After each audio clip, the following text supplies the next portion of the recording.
Welcome to the Performance Enhancing Podcast. It's like steroids for your brain. A podcast for people looking to live life at their peak potential. Chock full of real-world tools and knowledge that you can apply in your life today. By providing you with a lens into the lives, beliefs, practices, and actions of those who are already living extraordinary lives, the Performance Enhancing Podcast will help you shift your mindset or create that change in your daily rituals and habits so you can explode with success in the areas of life that are most important to you. So get ready for another dose of Performance Enhancing Podcast with SatoriPrime. Here's your host, Elon Ferdman. Hello, everyone. Welcome back to another Performance Enhancing Podcast with your host, Elon Ferdman. So I'm actually on vacation and don't have a mic and wanted to release this episode anyway. So if you hear the sound a little different, that is why. In any event, about to delve into part 2 of my interview with Jim Benson, the author of Personal Kanban, a book that's really changed the way I live my life and also the way we run our business. And I wanted to share this interview with you. I've begged him to come onto this episode. This guy gets hired to train corporations for tens of thousands of dollars per day, and his knowledge is beyond.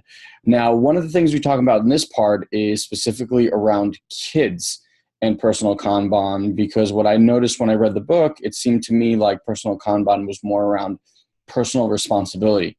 And I kept asking Jim how that parlays into being a parent and your children and things like that. So for any of you guys that have children out there, I think this will be a revelation. And for any of you guys that are planning to have children or know people that do have children, then this will be a revelation as well. Hope you enjoy this interview with Jim Benson. We'll see you on the next one. I think also we were talking about the physical act of moving a sticky versus having the Trello board. Like the physical act of you moving a colored sticky to the done column, what that does to the brain, right? So there's a couple things there. There's number one is there's the kinesthetic feedback. So when you do this, when you actually grab something and do this, your brain is going to remember it because it's something that your whole body did. And we actually learn with our bodies. We don't just learn by soaking stuff into our heads. And so that repetitious movement becomes part of the reward mechanism and the feedback mechanism for the system. It's like, I did something. And what we've learned is that if you have a goal and you write that goal down with your hand, not type it into a computer, but write it down with your hand, you are 78% more likely to finish that goal. Wow. Okay. If you type it into a computer, I don't know, how many times, I write a lot, as I am a writer. I am constantly finding things in Google Docs and in my hard drives where I don't remember writing it. And I'm like, oh my God, this is good. Exactly. Same. Same. That happened to me this morning. So you have stuff that's like really that you have done that you've left in an incomplete state, and you just don't remember because we're so distracted by the amount of things that we're starting that we don't finish things and they just kind of fall off of our radar. Yeah. And then you get it and you say, well, that's really cool. I liked writing. I'm glad I wrote that. But then you have this kind of remorse where I sure would have liked to have, birthed that baby. There's two other topics that I really want to cover with you. I can ask you like a million questions, but I know we're limited on time. First is I put up specifically, a task like write a book. Uh-huh. I wanted to use something big because those are kind of the ways that people think of things to do, right? Yeah. Start a business, learn Facebook marketing, run a marathon, write a book. We don't say, we never think of the first step of doing something, right? Yep. It's always like, here's the project, buy a house, stuff like that. So what I loved about this, and hopefully you guys are getting this, there are very limited rules. This is not one of the systems. Jim, throughout the entire book, consistently talks about there is no one way to do this. It's figure out what works for you for the specific project. Just have these kind of conceptual concepts, visualize your work, limit how much work you're doing.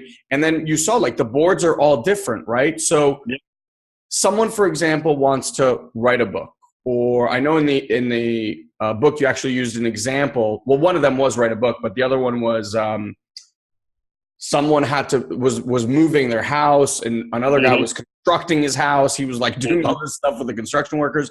Can you talk about one of those stories and one of these kind of like big project examples and how it gets broken down? Because the timelines by which I thought the construction one was pretty interesting, because this next door neighbor did it the same afterwards. So whichever you feel you want to share. So the first thing I'll note is if you my whole name with my official title is James L. Benson, AICP. So I am part of, or at least was part of, the American Institute of Certified Planners.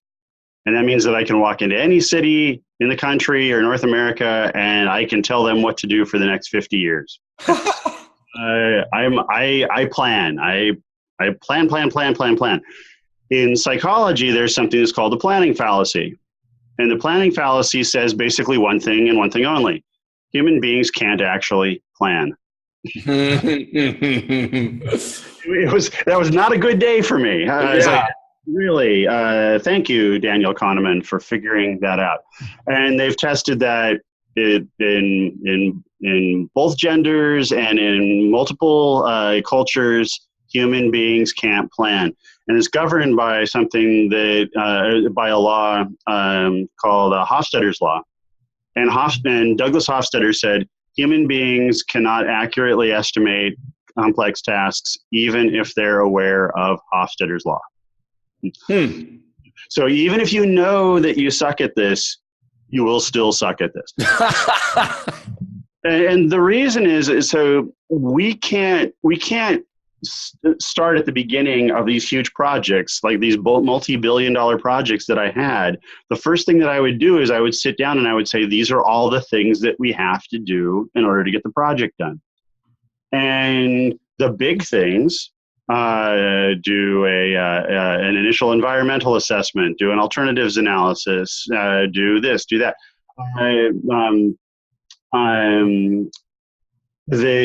Those macro things are very easy to plan for. The micro things will screw you every time.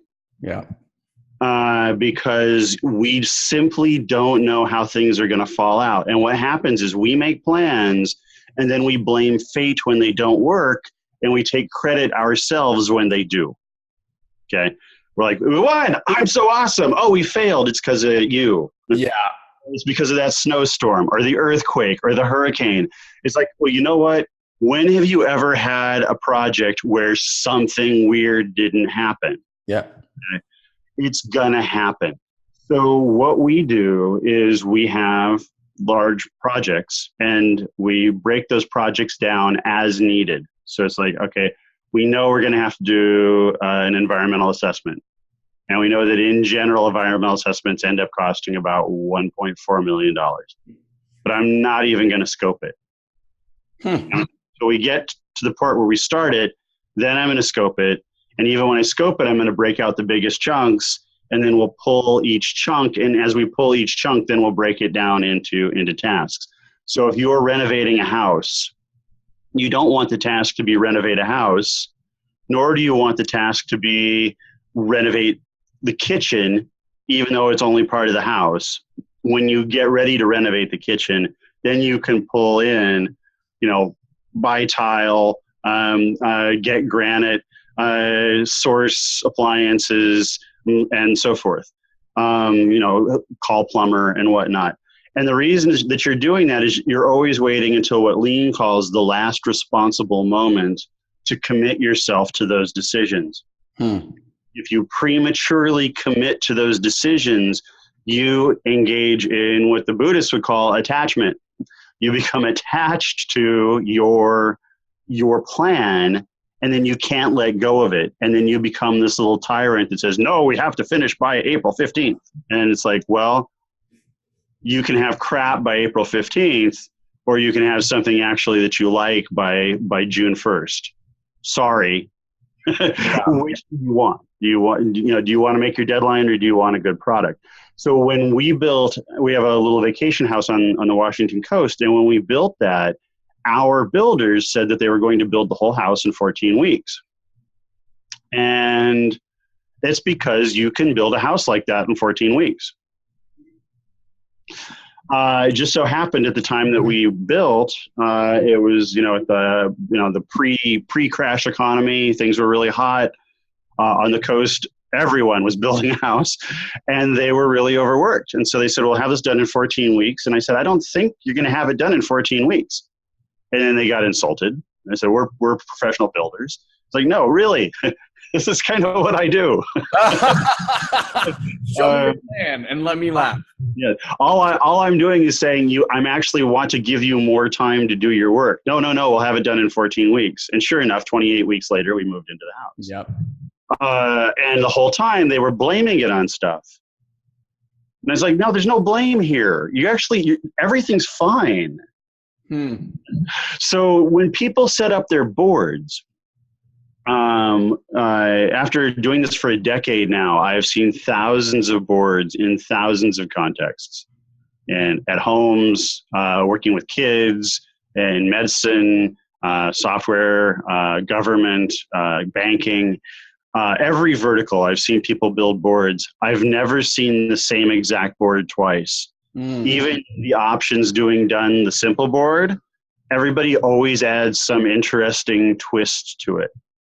And that's by design. If the system wasn't that flexible, then it would only be useful to a few people. But as it is, we all have stuff to do. We all have to do it. And then we all need to take credit for and be reminded of when it's completed. Yeah, absolutely. Now, I want to transition to the last piece of this, which was what I said to you. I mean, the book shouldn't be called Personal Kanban so much as Personal Responsibility. That would sell great. Yeah. Because I find that when things are visual, when you have the ability to, at the end of work, assess how did this go, what was in my way, how could I improve and get faster the next time I do this, it's almost like playing a game with yourself. Yep. But because we didn't really get a chance to talk about this, but hopefully you guys got the idea, this system is predicated on the part that you pull work, you're not pushed work upon you. So you actually have a say in what you do every single day. Where this kind of, this is why I actually reached out to Jim, besides to get this interview, was I realized that for me, I'm 35 years old today. I picked up this book, maybe 4 or 5 months ago, and was like, holy shit, for 35 years, I've been doing it all wrong, or whatever, 30 years, let's say, right? Probably get a pass. Yeah, probably a little bit more, but we'll go with that. I mean, my thinking was, what if we actually taught kids from a very, very young age how to actually do this? And I know there are schools around the world that use this methodology.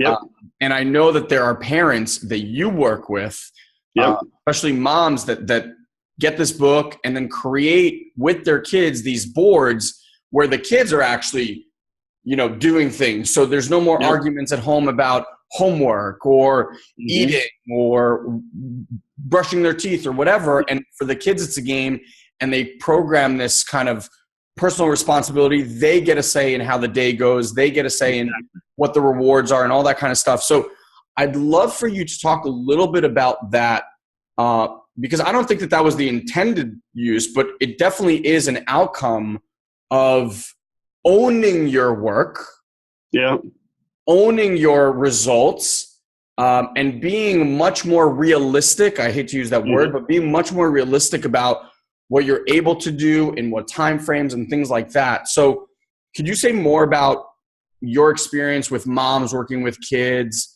and how this is just revolutionizing that world? Okay, so I'll start in the adult world and work my way back. Sure, please. So I've learned after working with lots of adults that the differences between adults and kids are that adults have learned a little bit more emotional regulation, but they're basically still exactly the same people. 100%.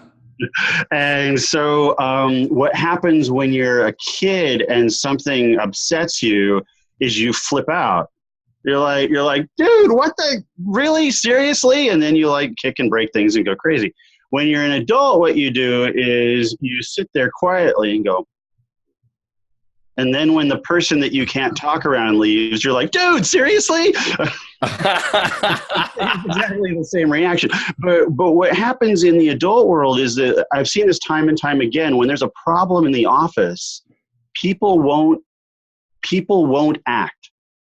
They will complain about it, but they won't act. But the moment that you make that problem visible, like there's a ticket on the board that won't move because of something, people will solve it because visually they can't stand the sight of the problem.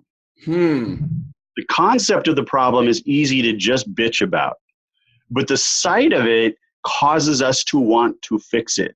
And the example I use of this is people are like, there's a whole lot of homeless teenagers out there. And that's terrible. Someone should do something about that. But if we all wanted people to do something about that, we'd move all those homeless teenagers. We just assign them to people.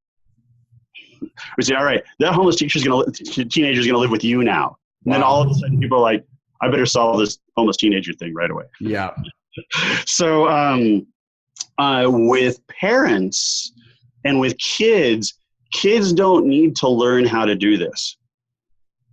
If you put the board in front of them, kids are like, yeah, that makes sense. There's no teaching them. You move the ticket. The kids are like, yeah, look, I play incredibly complicated video games every day. Moving these tickets is not. Real brain busting work, Mom. That's right. But what it does do is so this thing, this eyeballs, nose, and mouth thing is a political tool. And when we open our mouths, politics pour out. So when you tell your kid, do this thing, the kid hears, I am being told to do this thing by evil overlord. Yep. If you put a thing on a board and say, this thing is logical, rational, and necessary, and even you as a kid know that, the kid's like, man, I don't want to do that, but okay. And then parents will do a variety of things. They'll say, once you move those 4 tickets from the study column into done, then you can move the Xbox ticket or whatever. If you, I don't want to overload you, so this is what we're going to do. We're going to, move 2 of the study tickets. Then you get like a half hour of Xbox to kind of unwind, and then you can come back and do 2 more study tickets. So don't turn home into another regimented school situation. Yeah. The other, and then so it's funny because we talk about how kids today are like superly overscheduled. But the more that I look at it, it's that actually parents don't feel comfortable letting their kids walk places anymore. I played soccer and baseball, and I had other activities, and I did stuff with my friends, and I had schedules that I had to adhere to for those things. And no one freaked out about it because no one ever drove me anywhere in Grand Island, Nebraska. Interesting. Right? It's true. There was no schedule, right? Whether it was, speech or whatever, that we just did the things that we needed to do. So I'm not so concerned with the scheduling part that people seem to be freaked out about. But what I do want is for kids to ingest that they have options again of things that they can do, and that the goal in life is to get things to the done column that you're proud of and that reward you. 100%. I mean, there's a story I heard from Bo Eason, who was a football player, and he showed up. He got traded to the 49ers towards the end of his career. He was a safety. and he prided himself on working harder than anybody else. Mm-hmm. So he was always on every team. He was always the first guy on the field, the last guy off the field, first guy in the gym, last guy off the. So he shows up to 49ers first day, not even training camp. This is like, pre whatever they do, the workouts. Mm-hmm. And he shows up on the field, and Jerry Rice is on the field. And I was like, wow, okay, that's odd. So they start doing the first drill, which is just this like little outpost pattern, and all these rookies, that are trying to make the team and are out there, and they're just kind of like, it's like a warm up. So they're just like jogging, this and that, put up their hands, grab it, run back to the coach, throw them the ball, etc. Jerry Rice gets up there. It's like full out sprint, cut, full out sprint, catch the ball, 80 yards all the way to the end zone. And this guy's looking at him like, what the? And he does this every single time. Yep. So practice is over. Jerry Rice is still out there sprinting, doing all this stuff. And this guy, Bo, comes up to him and goes, Jerry, I have to ask you, like, what was that all about with running into the, like, full sprints, running to the end zone? He goes, I've trained my brain that every time these hands touch the ball, my body ends up in the end zone. And there's how do you doubt the fact that he's 100 touchdowns ahead of anybody else and no one will ever catch him, right? And so just the fact of training your kids from an early age, we all know that most human beings suck at completing work. Yeah. But if you just train your brain, train your body that this is how work is done. Like, I do stuff to get stuff to this column. I don't care about starting stuff. I care about finishing stuff. And you do that from day one. Like, what kind of kid would that be growing up? Well, and so there's two things about that. So the first is that most kids, and probably most of us will recognize this. We would wake up on Saturday morning or whatever. We would grab whatever thing to build things that we had. Yep. Vector sets or Legos or models or whatever. And our parents would have to force us to eat because we were so focused on building whatever the heck it was that we were building. Then video games happened. Yeah, well, but so the video games that we grew up with were like jump over this thing. That's true. Video games now are like series of tasks. Yeah. They're all task based, which is interesting. But the cool thing about with kids is that kids are predisposed to want to do this anyway. To give them, and any of us, a system to visualize what success looks like and to remember that success happened so that we can repeat success in the future. So Jerry Rice had success defined. Yeah. The definition of success is I will be in the end zone, damn it. Yep. So yes, helping kids see that is important. But the other thing that's been important for us is that a lot of parents and therapists of kids who either are dealing with issues with ADHD or with Asperger's, who have different learning styles, can use this tool to remind them of where they are in the process of getting anything done. So for ADHD kids who are extremely unlikely to finish, but very likely to start things, the gift of most ADHD kids is they're mostly brilliant. But if you have a thing that's shaped like this, and it is 95% boring work and 5% unbelievably difficult work, they will actually do all the difficult work and then leave the boring stuff. They're not procrastinating. They're not leaving the hard stuff. They're actually probably doing the hard stuff and leaving the boring stuff. So with them, what we want to do is say, look, you can't, once you start one of these things, and you can only do 3 at a time, you actually have to finish something. And then what they'll do is they'll look at that other 95% now, and they'll say, what's the least amount I have to do to get that boring crap done? Which is exactly what you want to do to be effective and efficient. So then that helps them change the nature, the game of work, or of life to I want to complete the most amount of things rather than I want to do the fun stuff. Then on the other side, with the hyper-focused, or at least stereotypically hyper-focused people, where they will get stuck in perfection loops, and they'll pull one ticket and that ticket will sit there for 6 months. Now the game is move that ticket to done as quickly as you can, such that you think that whoever is expecting it isn't going to send it back to you. So what does the customer want? So not is your schoolwork perfect for you, but is it perfect for your teacher?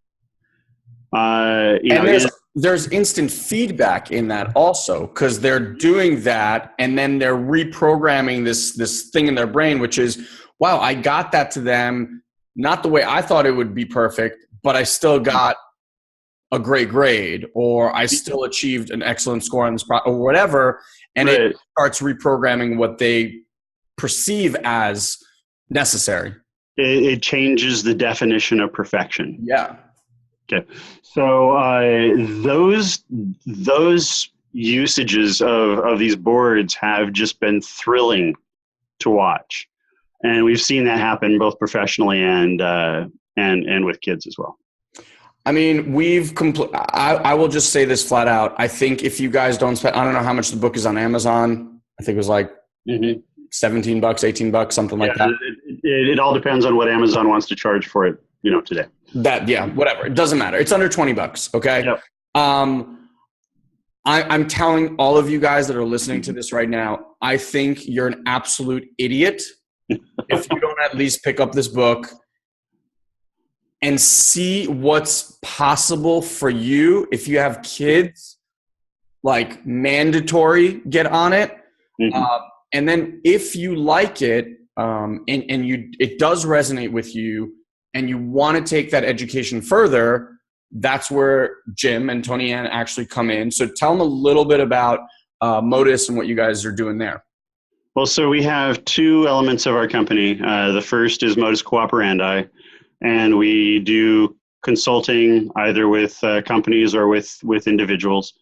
We've worked with the largest companies and governments in the world, and we've worked with single moms. So our goal, Tony Ann's and my goal, is basically to make people happy with the work that they're doing. And so the harder the challenge, the more confusing things are, the better we enjoy that. What we will usually do is we will help people first understand the work that they have, which most of us unfortunately do not. We know what we do, but we don't actually understand all the variables in the work. And then the second thing is just develop a system that is tailor-made to the work you do, the people you're doing it for, and the goals that you have. So that's that. On the other side, we have something that's called Modus Institute, and that is an online school. We have two classes there, and one of them is a personal Kanban class. And there are basically two levels to that class. One, you can just sign up and watch the videos and learn. But the one that is certainly the most thrilling for us is that we have bi-weekly meetings with the students. So everybody talks about how they're implementing things, what issues they're having with working, how life is going. And Tony Ann and I and the other participants, all work together to help solve people's problems. And it has been it's been nearly a religious experience of going through that. So those are the two things we have. We have a couple other books. One is called Why Plans Fail, which is the psychology of work, and the other one is called Why Limit Whip, which is kind of a novel about a poor guy who learns how to limit his whip in a real world environment. Whip, by the way, guys, work in progress. Yeah. So where do people find out once they get the book and all that stuff? Where do they find out how to join one of these classes? To learn more, we would go to personalkanban.com, and Modus Institute is modusinstitute.com. But it's probably easier to go to personalkanban.com and click on the Modus Institute link. Yeah, for sure. Again, There's literally 10 years of blog posts and interviews and stuff on personalkanban.com. So there's a lot of stuff there. Here's what I love. Also, the book has a lot of examples of different people using this for different things. And I mean, chances are you'll probably find the thing that you're trying to do that's in there, and someone has a map and all this stuff. But again, don't get locked into that. It's more about, as you read it, here's what will happen. As you read it, you're like, oh, my brain organizes stuff this way. And this will show you how to organize stuff in your life in the way that works for you. So if you're a stay-at-home mom and you feel like you're running around, running errands and doing this and that, and you just feel drained, you can build a system around that. If you're a entrepreneur, like a solopreneur, and you're trying to figure out how to structure your day, there's a way to do that. If you run a virtual team, there's a way to do that. I mean, whatever you struggle with in being productive, I want you to give up the idea of being productive and take on the idea of being effective. And this will show you how to do that. And I'll just leave it with this one last quote, which it's so funny because even though this was very, what's the word I want to, like, very technical in the material, it always had an undertone of mindset. It always had an undertone of psychology, which is the world that we delve in. And our entire event is overcoming fear, is using fear as your guide to your best life. And in this book, you have this quote that I literally wrote. I was like, use this in art. And it was, in the absence of clarity, it's easy to become mired in fear. Personal Kanban visualizes and demystifies our fears, transforming them into issues to solve and tasks to take action on. Honestly, I couldn't have said it better. I'm glad you said it, because I think that's what you've handed the world. The world just needs to catch up to grab it. So guys, I cannot recommend this book highly enough. It will change your life. Every single person I've shared it with, I've already probably bought people like 15 copies at this point. Every single person writes me a letter like, holy shit, how did I not know this? This is going to change my life. So hopefully you got a good sense of it. I think the book obviously will give you a lot of details that we couldn't cover here, obviously, in an hour. And then I just want to leave this open-ended to you, Jim. Is there anything that you'd like to share with the audience? Last final thoughts, tips, etc. Well, I think that the thing that I've been noticing with people that I've been working with recently is two things. One, and this was a big surprise to me, but it's become very clear, is that I was talking about that I was doing the Pomodoros, so I was being very meticulous about stopping every 25 minutes. And then I realized that I had been working for 3 hours and I hadn't looked up.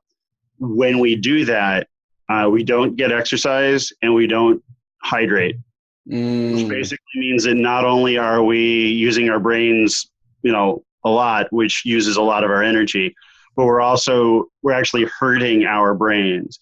And what science is showing now is that these actions, these activities, this overwork in knowledge work is likely one of the major causes of the rise in Alzheimer's. Wow. So I really want to kind of drive home the mindfulness part of this, which is don't get buried in a ticket for hours and not come up for air.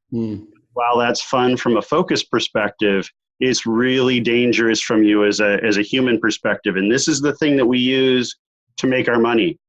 If we break it, do everything. Yes. if we break it, we're in a serious world of hurt.